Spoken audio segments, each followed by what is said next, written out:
I'm Zim, and you're listening to the Helpful Photographer Podcast in collaboration with New York City Photo Safari. To register for a safari, please visit newyorkcityphotosafari.com. So when is it worth spending an extra $1,000 for a lens? Well, when is it worth spending more for anything?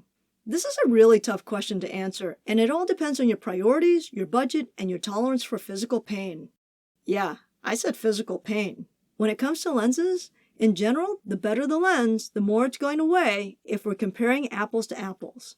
And by better, I mean sharper and faster lenses. By faster, I mean it's capable of gathering more light, and faster lenses usually mean sharper glass elements as well.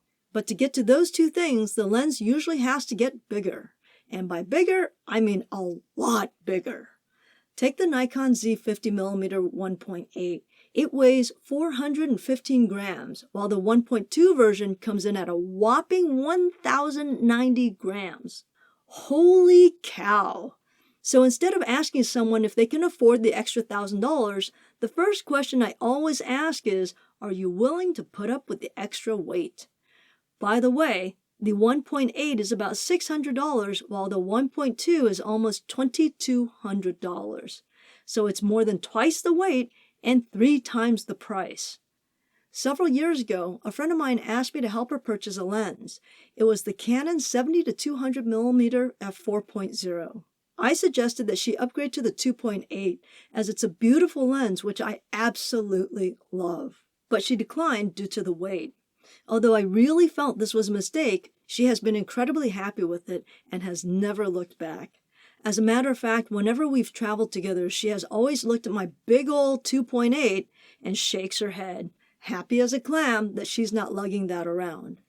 So for her, the weight of the lens was a much bigger concern than the sharpness or the speed issue. So now whenever I advise people about lenses, I also point out this problem. For many, the additional weight is not worth the benefits. So what are the other benefits? Well, one way to make the lens faster is to make it sharper. So you get that.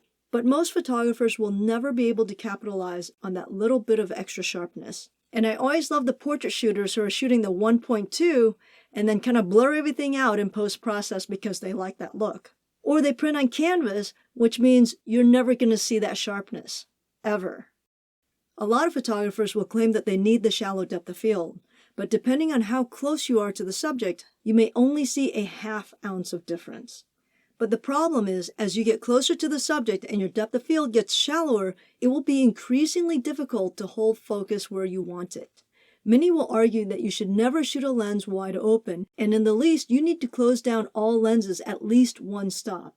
The reason for this is you find more lens errors when you're wide open.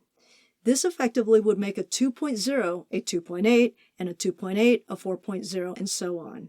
So if you really need a 1.8, then you should buy a 1.2. That's the argument, and this I would have to agree with. But again, a one-stop difference is really minor. But if you need it, you need it. I get it. The last thing that many will argue is that the bokeh, or the actual quality of the depth of field, is better. But the word better is extremely subjective. I would say that it's different. The fact is that the bokeh is dictated not by f-stops, but by engineering differences. If you compare two lenses of the same exact specifications, let's say two 50mm 1.8 lenses made by two different manufacturers, what you'll find is that the quality of the depth of field, or the bokeh, will look different at the same f-stop. This is due to the differences in the shape of the aperture and also the glass that make up the lens. Which is prettier is completely subjective. If you think the 1.2 is prettier than the 1.8, I can't argue with that. It's just a personal preference. So is spending the extra $1,000 worth it? I've laid out the advantages and the disadvantages. You're going to have to decide that on your own. I hope that was helpful. If it was, do give this a positive rating on iTunes or wherever you listen to the podcast. Until next time, keep on shooting.